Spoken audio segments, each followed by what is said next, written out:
दोस्तों हार्दिक रूप से अभिनंदन करता हूं आप लोग का हमारे JIB and CIB made simple के इस चैनल में। तो दोस्तों आज हम लोग लीनियर प्रोग्रामिंग का एक मैकमिलन का जो प्रीवियस पीछे जो क्वेश्चन दिया गया है दोस्तों उसे हम लोग सॉल्व करेंगे। तो फ्रेंड्स हम लोग 3 क्वेश्चन लिए हैं जिसमें 2 केस स्टडी है और एक जो है हमारा क्वेश्चन है जो कि आपके मैकमिलन बुक से लिया गया है। और फ्रेंड इसी तरह के केस स्टडी आप एक्सपेक्ट कर सकते हैं अपने एग्जामिनेशन में। तो चलिए दोस्तों हम लोग एक एक चीज़ को पॉइंट वाइज समझते हैं। शुरुआत से लेकर अंत तक आप बने रहिए तभी आप तीनों क्वेश्चन को आसानी से समझ पाइएगा। ठीक है, इसमें जो बेसिक नॉलेज है वो ग्राफ की है, वो तो आप लोगों को पता ही होगा कि कैसे लीनियर इक्वेशन को ग्राफिकली रिप्रेजेंट करते हैं। बस उतना काफ़ी है इसको समझने के लिए। आइए जरा क्वेश्चन को देखते हैं। पहला जो केस स्टडी है वो बेस्ड है मॉडल ट्रांसपोर्ट लिमिटेड पे। देखिए क्या कहा गया है, थोड़ा सा लेंदी है क्वेश्चन तो इसीलिए मैं पॉइंट वाइज समझाते चल रहा हूँ आपको। The fuel company want to mix two fuel A and B for its trucks in order to minimize cost। तो वो क्या कर रही है कि जो है 2 अलग अलग तेल को मिला रही है दोस्तों। एक तेल A है और एक तेल B है, 2 फ्यूल है A और B। ठीक है, क्यों ऐसा कर रही है? ताकि कॉस्ट को मिनिमाइज कर सके। तो यहाँ पे देखिएगा कीवर्ड है दोस्तों मिनिमाइजेशन ऑफ कॉस्ट, ये आप लोग ध्यान में रखिएगा। हमारा जो ऑब्जेक्टिव फंक्शन बनेगा तो उसमें ध्यान रखेंगे कि हमें मिनिमाइज करना है कॉस्ट को। अब देखिए आगे क्या कर रहा है, आगे कर रहा है it needs no less than 300 litre in order to run its fleet during the next month. मतलब इसको 3000 लीटर से ज़्यादा पेट्रोल तेल चाहिए, फ्यूल चाहिए। ठीक है, और एक और चीज़ लिखा है मैक्सिमम स्टोरेज इज़ 4000 लीटर, यानी कि इसका जो रेंज है वो 3000 से 4000 के बीच में है, फ्यूल के क्वांटिटी का रेंज। अब देखिए क्या कहा गया है कि फ्यूल ए का 2000 लीटर है और फ्यूल बी का 4000 लीटर है अवेलेबल। ठीक है, mixed fuel must have an octane rating of not less than 88। देखिए दोस्तों फ्यूल का अपना एक ऑक्टेन रेटिंग होता है, तो कहा गया है कि ऑक्टेन रेटिंग जो है वो मिक्स्ड फ्यूल का, क्योंकि 2 फ्यूल को मिला रहे हैं ना हम लोग, तो उस मिक्स्ड फ्यूल का जो ऑक्टेन रेटिंग होगा वो 80 से ज़्यादा होना चाहिए। अब कह रहा है कि when mixing the fuel the amount of fuel obtain is equal to sum of the parts put in. Obvious सी बात है, जब आप फ्यूल को मिक्स कीजिएगा तो जो आपको टोटल फ्यूल मिलेगा वो किसके बराबर होगा, जितना जितना पार्ट्स है उसके सम के बराबर होगा। और ऑक्टेन रेटिंग देखिए कैसे निकालने का रहा है, octane rating is the weightage average of individual octanes. मतलब फ्यूल ए ले लीजिए आप, फ्यूल बी ले लीजिए आप, दोनों का आप लोग ऑक्टेन निकाल लीजिए और उसका वेटेड एवरेज निकालिए। दोस्तों आप लोग को पता होगा वेटेड एवरेज कैसे निकालते हैं, यदि नहीं पता है तो आगे आप सीख जाइएगा इसी लेसन में। ठीक है दोस्तों, तो ऑक्टेन रेटिंग आपको मिक्स फ्यूल का निकालने का या फॉर्मूला यहाँ पे दे रखा है उसने।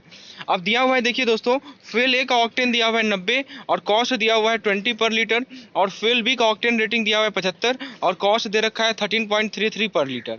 अब दोस्तों क्वेश्चन पूछा है कि write the required equation and then objective function. आइए दोस्तों हम लोग ऑब्जेक्टिव फंक्शन को लिखते हैं और फिर कंस्ट्रेंट को लिखते हैं। दोस्तों आप लोगों को पता होगा लीनियर प्रोग्रामिंग के जो भी प्रॉब्लम होते हैं उसमें हम लोग क्या करते हैं, सबसे पहले अपने कंस्ट्रेंट को डिफाइन करते हैं दोस्तों। तो आइए देखते हैं कंस्ट्रेंट क्या क्या है हमारा।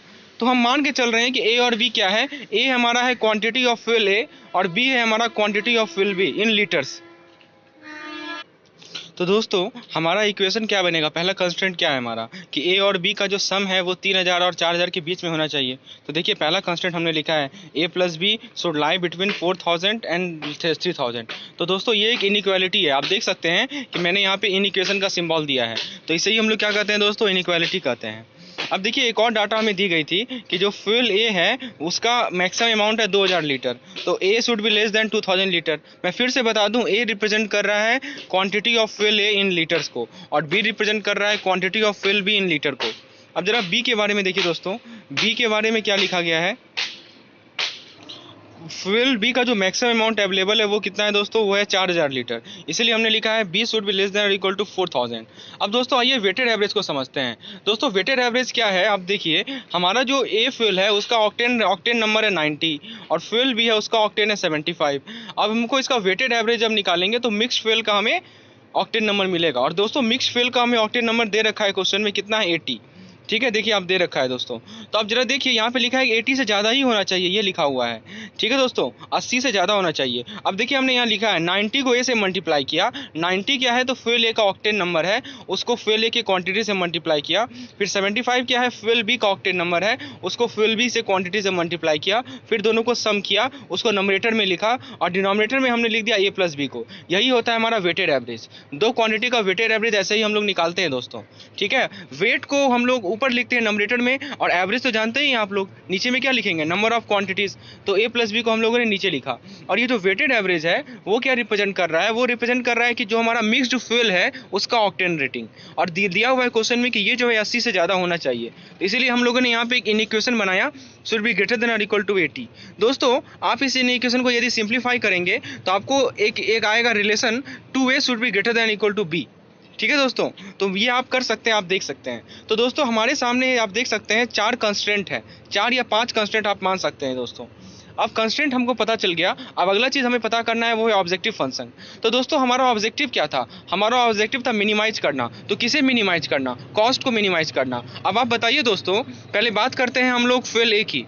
फ्यूल ए का कितना क्वांटिटी अवेलेबल है, तो आप बताइएगा ए लीटर, और फ्यूल ए का कॉस्ट कितना है पर लीटर, तो दोस्तों वो है 20 रुपीज़ पर लीटर। तो आप जरा बता सकते हैं कि फ्यूल ए का टोटल कॉस्ट कितना होगा, वो होगा 20 इंटू ए। अब आ जाइए फ्यूल बी पे। फ्यूल बी का बताइए 1 लीटर का दाम कितना है, वो है 13.33 रुपया, और कितना क्वांटिटी है फ्यूल बी का, वो है कैपिटल बी। तो टोटल कॉस्ट कितना हो जाएगा 13.33 टाइम्स बी। तो आप जरा बताइए ये जो हमारा टोटल कॉस्ट है वो क्या होगा, फ्यूल ए का कॉस्ट प्लस फ्यूल बी का कॉस्ट। यानी कि हमें किसे मिनिमाइज करना है, हमें ओवरऑल कॉस्ट को मिनिमाइज करना है ना। और वो ओवरऑल कॉस्ट क्या है हमारा 20a प्लस 13.33b। तो हमारा जो ऑब्जेक्टिव फंक्शन आया जेड वो है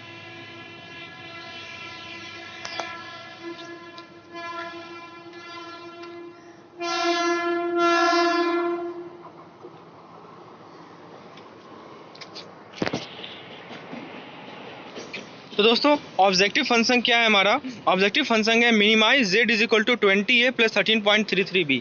तो ये है हमारा दोस्तों ऑब्जेक्टिव फंक्शन, इसे ही हमें क्या करना है, मिनिमाइज करना है।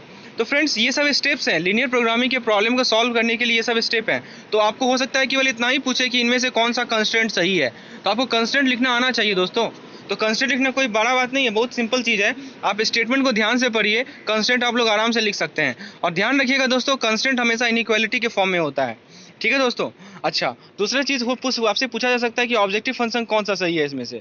दोस्तों केस स्टडी निश्चित रूप से आएंगे इस टॉपिक से, इसीलिए आपको, और यदि एक बार आप समझ गए इन चीज़ों को तो आप लोग किसी भी तरह का प्रॉब्लम सॉल्व कर पाएंगे दोस्तों लीनियर प्रोग्रामिंग का। ठीक है दोस्तों, चलिए, तो इसीलिए मैं जहाँ जहाँ ज़रूरत है वहाँ पे मैं ज़्यादा जोर दे रहा हूँ, आप लोगों को समझा रहा हूँ। तो 2 चीज़ अभी तक हम लोगों ने देखा, कंस्ट्रेंट कैसे लिखना है और ऑब्जेक्टिव फंक्शन कैसे लिखना है दोस्तों। चलिए यहाँ तक क्लियर हो गया आपको। अब देखिए दूसरा क्वेश्चन पूछा गया है, state any assumption to solve equation, और तीसरा क्वेश्चन पूछा गया है कि सॉल्व इक्वेशन। आइए जरा सॉल्व करते हैं इसे। तो देखिए दोस्तों हमारे पास क्या कर, अब हमारा दूसरा स्टेप क्या होगा कि जितने भी इन इक्वेशन है उसे इक्वेशन में आप बदलिए। कैसे बदलिएगा, जैसे यहाँ देखिए 4000 greater than equal to a plus b लिखा है, तो आप इन इक्वेशन को हटाइए, आप यहाँ बीच में इक्वलिटी का सिंबल डाल दीजिए। तो क्या हो जाएगा, A plus B is equal to 4000। उसी तरह A plus B is equal to 3000। ठीक है दोस्तों, A is equal to 2000, B is equal to 4000 और 2a is equal to be. तो अब हमने क्या किया, जितने भी इन इक्वेशन थे सभी को इक्वेशन में बदल दिया। अब दोस्तों आप लोगों को पता होगा कि ये सब हमारे लीनियर इक्वेशन है, और जितने भी लीनियर इक्वेशन होते हैं सभी को हम लोग स्ट्रेट लाइन से रिप्रेजेंट कर सकते हैं अपने ग्राफ पेपर पे। तो आइए दोस्तों हम लोग इन चारों लीनियर इक्वेशन को, 4 नहीं 5 लीनियर इक्वेशन है दोस्तों, पांचों लीनियर इक्वेशन को ग्राफ पेपर पे रिप्रेजेंट करते हैं। आइए सबसे पहले स्टार्ट करते हैं, A plus B equal to 4000। तो देखिए दोस्तों A plus B is equal to 4000 को कहाँ रिप्रेजेंट करेंगे, आप जरा देखिए यहाँ A plus B is equal to 4000 का एक्स इंटरसेप्ट भी कितना होगा 4000, वाई इंटरसेप्ट भी कितना होगा 4000। तो जो हमारा ऊपर वाला लाइन है दोस्तों वो क्या, सी डी लाइन को देखिए, सी डी लाइन है हमारा A plus B is equal to 4000। उसके बाद जो नेक्स्ट हमारा इक्वेशन है वो है A plus B is equal to 3000। तो जरा देखिए इसका एक्स इंटरसेप्ट भी होगा 3000 और वाई इंटरसेप्ट भी होगा 3000। तो जो हमारा ए बी लाइन है वो रिप्रेजेंट कर रहा है A plus B is equal to 3000 को। ठीक है दोस्तों। अब देखिए एक इक्वेशन है हमारा a इज इक्वल टू 2000, यहाँ देख सकते हैं दोस्तों आप, एक इक्वेशन है हमारा a इज इक्वल टू 2000। तो a इज इक्वल टू 2000 हमारा कैसा लाइन होगा दोस्तों, ये देखिए हमने ड्रॉ किया है एक वर्टिकल लाइन, आप देख सकते हैं 2000 पे एक वर्टिकल लाइन ड्रॉ किया है, वो शो कर रहा है a इज इक्वल टू 2000 को। और एक और लाइन है हमारा b इज इक्वल टू 4000। तो देखिए हमने एक हॉरिजॉन्टल लाइन ड्रॉ किया है 4000 पे, आप देख सकते हैं वो हमारा है b इज इक्वल टू 4000। तो अब हम लोगों ने ग्राफ को ड्रॉ कर लिया अपने ग्राफ पेपर पे। अब अगला काम क्या है कि रीजन को देखना। अब जरा इनइक्वालिटी हमें हेल्प करेगा दोस्तों। सबसे पहले a plus B less then 4000, कौन सा रीजन होगा आप बताइए। वो रीजन होगा दोस्तों ऑरिजिन के तरफ वाला, लाइन CD को देखिए और ऑरिजिन के तरफ वाला रीजन देखिए, वो होगा हमारा। फिर कह रहा है कि a plus B should be greater than 2000।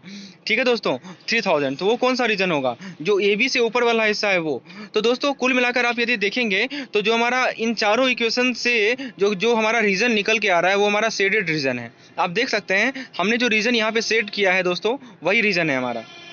तो फ्रेंड्स आपको यही करना है, आपको पहले इनइक्वालिटी को इक्वालिटी में बदलना है, फिर लीनियर इक्वेशन को प्लॉट करना है, और प्लॉट करने के बाद आपको क्या करना है कि आपको रीजन देखना है दोस्तों, जो कि फिजिबल रीजन है। इसे ही हम लोग क्या कहते हैं? फिजिबल रीजन कहते हैं दोस्तों, जिसे कि हम लोगों ने यहाँ पे सेट किया है। अब देखिए दोस्तों, अब क्या करना है दोस्तों, आपको कॉर्नर पॉइंट को पता लगाना है। ए बी सी डी ये हमारा कॉर्नर पॉइंट है हमारे फिजिबल रीजन का।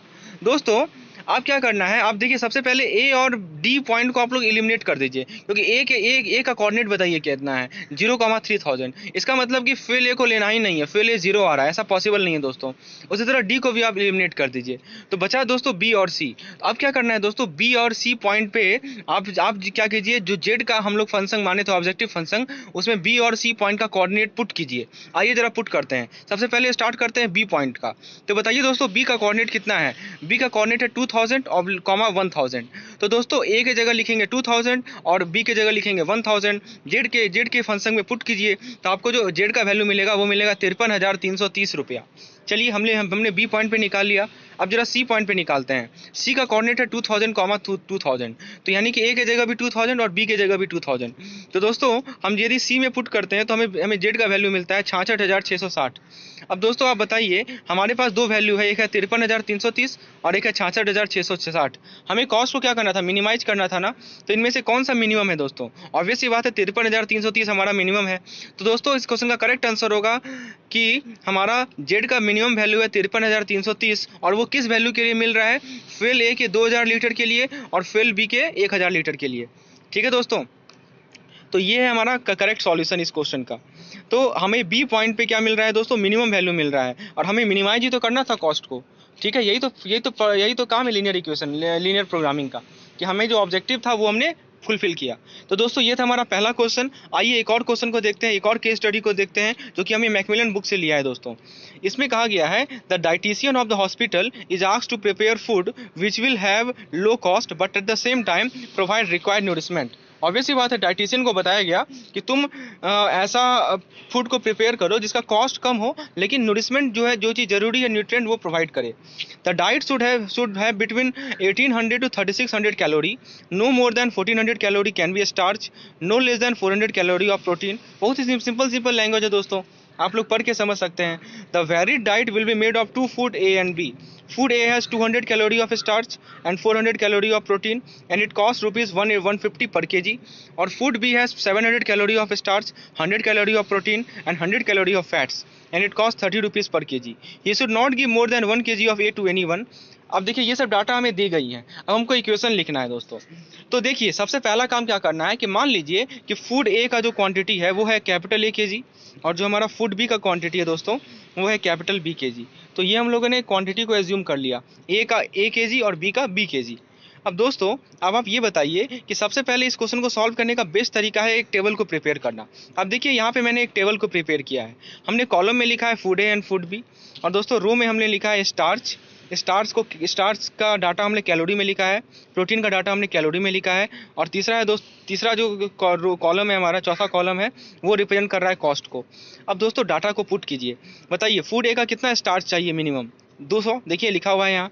ठीक है दोस्तों, इस तरह से चीज़ें आसान होती हैं, फिर नहीं तो बार बार आपको क्वेश्चन में देखना पड़ेगा। तो मैं रिकमेंड करूंगा कि जब भी क्वेश्चन को पढ़िए एक टेबल आप बना लीजिए, जिससे फास्ट वे में आप लोग क्वेश्चन को सॉल्व कर पाएंगे। अब बताइए बी के बारे में बताइए, बी का प्रोटीन का रिक्वायरमेंट कितना है?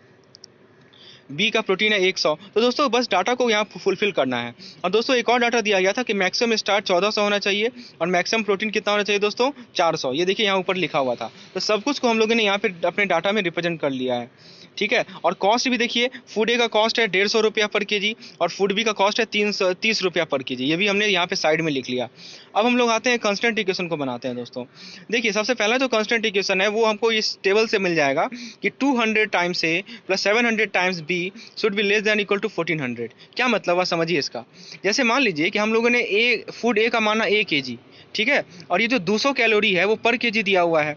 मतलब 1 केजी यदि हम फूड ए को कंज्यूम कर रहे हैं तो हमें 200 कैलोरी मिल रहा है, और टोटल ए का क्वांटिटी कितना है, तो 1 केजी है, तो टोटल कैलोरी कितना कंज्यूम कर रहे हैं आप बताइए, तो 200 टाइम्स ए हो जाएगा। उसी तरह फूड बी के आ जाए, फूड बी के पास आ जाइए, फूड बी का टोटल क्वांटिटी आप कितना कंज्यूम कर रहे हैं, कैपिटल बी, और 1 केजी में आपको कितना कैलोरी फूड एनर्जी मिल रहा है, 700 कैलोरी, तो टोटल कितना एनर्जी आपको मिला, 700 टाइम्स बी। और दोस्तों इन दोनों का सम जो है वो 1400 से कम होना चाहिए, ये भी लिखा हुआ है दोस्तों, क्योंकि मैक्सिमम स्टार्ट जो है वो कितना है, 1400, समझ रहे हैं दोस्तों, तो इसीलिए हमने ऐसा लिखा है। उसी तरह प्रोटीन के लिए देखिए हम लोगों ने यहाँ पे क्या किया, इनइक्वालिटी बना लिया। उसे सिंप्लीफाई करेंगे तो हमें 2 इनइक्वालिटी मिलेगा, 2a + 7b < 14 और 4a + b > 4। और दोस्तों एक और डाटा दिया गया था कि ए का मैक्सिमम अमाउंट 1 केजी से ज़्यादा नहीं होना चाहिए, so A should be less than 1 kg. और दोस्तों ये 1800 3600 का आपको रेंज दिया गया था। चलिए ये सब डाटा हमारा कंस्टेंट हुआ, कंस्टेंट हमें मिल गया। अब हमें क्या करना है, ऑब्जेक्टिव फंक्शन को लिखना है दोस्तों। ऑब्जेक्टिव फंक्शन क्या है हमारा, मिनिमाइजेशन। क्या मिनिमाइज करना है हमें दोस्तों कॉस्ट को मिनिमाइज करना है, ठीक है। तो कॉस्ट कितना है आप देख सकते हैं, कॉस्ट है 150 पर केजी ए का और 30 रुपया पर केजी बी का। तो दोस्तों टोटल कॉस्ट कितना हो जाएगा, 150 टाइम्स ए + 30 टाइम्स बी, ये हमारा ऑब्जेक्टिव फंक्शन है। अब दोस्तों अब क्या करना है कि ग्राफ को प्लॉट करना है, तो 2a + 7b = 14 का ग्राफ प्लॉट कीजिए और 4a + b = 4 का ग्राफ प्लॉट कीजिए। जो ये देख सकते हैं मैंने यहाँ पे प्लॉट किया है दोस्तों, एक 4a + b का ग्राफ है और एक 2a + 7b का ग्राफ है, और एक ग्राफ होगा दोस्तों a should be less than 1 KG का, ठीक है, a = 1 का जो वर्टिकल लाइन है। अब फ्रेंड्स इसके बीच में जो कॉमन रीजन आ रहा है उसे हाईलाइट कीजिए, तो आप देख सकते हैं कि जो रीजन कॉमन है उसे मैंने सेट किया है। फिर से कॉर्नर पॉइंट को देखिए, एक कॉर्नर पॉइंट ए है, बी है और सी है, ठीक है। आप सी का कोऑर्डिनेट निकालिए, ए का तो पता ही होगा 1,0, सी का निकालिए, ठीक है। सी का देखिए हमने निकाला तो वो मिला हमें 0.56 और 1.846। अब बी का निकालिए, बी का हमने निकाला 1,1.714। तो दोस्तों सी के लिए जेड का वैल्यू निकालिए और बी के लिए आप जेड का वैल्यू निकालिए। सी के लिए जो जेड का वैल्यू मिलेगा वो मिलेगा 139.2 और बी के लिए जो जेड का वैल्यू मिलेगा वो मिलेगा 200.42। तो दोस्तों चूंकि हमें कॉस्ट को मिनिमाइज करना है तो हमारा जो करेक्ट आंसर होगा वो होगा 139.2 और कॉरस्पॉन्डिंग टू कितना, कॉरस्पॉन्डिंग टू पॉइंट सी। दोस्तों यदि आपको इस पीडीएफ की रिक्वायरमेंट है तो नीचे डिस्क्रिप्शन में एक लिंक मिलेगा, उस पर क्लिक कीजिए, आपको पीडीएफ मिल जाएगा। दोस्तों आइए क्वेश्चन हम लोग सॉल्व करते हैं ग्राफिकल मेथड से लीनियर प्रोग्रामिंग के क्वेश्चन को। तो देखिए हमारे पास कहा गया है solve by graphical method. 3x + y < 15, 2x + 5y < 24, x + y <= 7, xy > 0, minimise maximise, ये फंक्शन मैक्सिमाइज करना है हमें जो कि x/2 + y। तो फ्रेंड्स यहाँ पे क्या करना होगा, हमें यहाँ पे दोनों इक्वेशन को पहले प्लॉट करना है दोस्तों। तो देख सकते हैं आप, हमने 3x + y = 15 और 2x + 5y = 24 को आप देख सकते हैं हम लोगों ने यहाँ प्लॉट किया और x + y = 7 को प्लॉट किया। अब दोस्तों इनइक्वालिटी का रीज़न हम लोग देखेंगे कौन सा रीज़न है जो कि लाई कर रहा है। आप देख सकते हैं शेडेड रीजन को मैंने यहाँ पे शो किया है, ठीक है दोस्तों। अब कॉर्नर पॉइंट्स को देखिए, कॉर्नर पॉइंट्स है A B C D E। अब क्या कीजिएगा दोस्तों, पहले ए का कोऑर्डिनेट निकालिए। ए का कोऑर्डिनेट कैसे निकालिएगा, ए का कोऑर्डिनेट निकालने के लिए आपको दो इक्वेशन को सॉल्व करना पड़ेगा, वो है 2x + 5y = 24 और x + y = 7। देखिए हमने यहाँ सॉल्व किया है तो ए का कोऑर्डिनेट हमें मिला 3.3 / 3.7। दोस्तों आप बी का कोऑर्डिनेट निकालिए, बी के लिए आपको सॉल्व करना पड़ेगा 3x + y = 15 को और x + y = 7 को। तो जो कि हमने यहाँ पे किया है तो हमें बी का कोऑर्डिनेट मिला 4,3। तो दोस्तों ए और सभी पॉइंट पे आप A B C D E सभी पॉइंट पे एफ फंक्शन का वैल्यू निकालिए। तो ए पे मिला एफ का फंक्शन का वैल्यू 5, ठीक है दोस्तों। तो उसी तरह आप देख सकते हैं बी पे हमें वैल्यू मिला, बी पे 5 मिला, सी पे 2.5 मिला। तो दोस्तों मैक्सिमम वैल्यू हमसे पूछा गया है ना, तो मैक्सिमम वैल्यू ए पे मिल रहा है हमें 5.3, ठीक है दोस्तों। तो ए 5.35 हमें मैक्सिमम वैल्यू मिल रहा है जो कि किसके कॉरस्पॉन्डिंग है, ए के कॉरस्पॉन्डिंग है। तो हमारा करेक्ट आंसर होगा मैक्सिमम वैल्यू है 5.35 कॉरस्पॉन्डिंग टू पॉइंट ए 3.3, 3.7। तो दोस्तों हम लोगों ने 3 क्वेश्चन यहाँ डिस्कस किए जो कि ग्राफिकल मेथड पे बेस्ड थे। आपको रिक्वायरमेंट है प्रैक्टिस की दोस्तों, तो हमें स्टेप समझा देता हूँ। सबसे पहले आप लोग ऑब्जेक्टिव फंक्शन देखेंगे, उसके बाद आप लोग क्या देखेंगे, ऑब्जेक्टिव फंक्शन के बाद आप लोग देखेंगे कि आपका कंस्ट्रेंट क्या क्या है। कंस्ट्रेंट के बाद दोस्तों आप लोग इक्वेशन में लिखेंगे उसे और फिर उसे प्लॉट करेंगे। प्लॉट करने के बाद आप लोग कॉर्नर पॉइंट को देखेंगे। कॉर्नर पॉइंट्स के से दोस्तों आप लोग जेड का वैल्यू निकालेंगे और जो minimum maximum as per the question आप लोग वो आंसर होगा आपका। तो फ्रेंड्स कैसा लगा आपको ये लेसन जरूर कमेंट सेक्शन में बताइए। यदि लेसन को पसंद आया हो तो एक लाइक जरूर कीजिएगा और ज़्यादा से ज़्यादा इसे लोगों के साथ शेयर कीजिए। धन्यवाद।